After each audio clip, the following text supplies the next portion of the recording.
Hi guys, Mr. Jinn here. So today we are gonna make a delicious caramel pudding.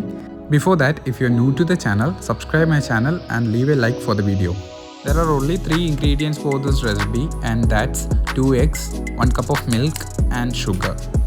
So first of all, add 2 eggs, add 6 tablespoons of sugar, then add 1 glass of milk. After that, mix it properly. If you don't like the smell of the egg, you can also use some vanilla essence. It's only optional.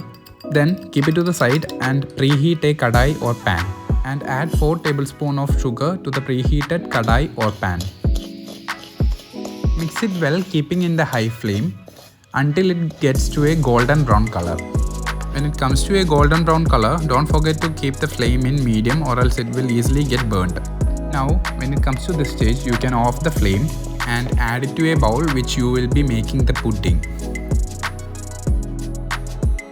Now, we can add the egg mixture to the bowl using a strainer. Close the bowl with its top, or also you can use a aluminium foil paper. Now, those who are not having an oven can make a setup like this. When the water is heated, you can keep the pudding bowl inside the tub and close it. Now you can wait for 25 to 30 minutes. After 30 minutes, you can open it and check if it's ready using a toothpick. If the toothpick doesn't get sticky, it's ready to serve.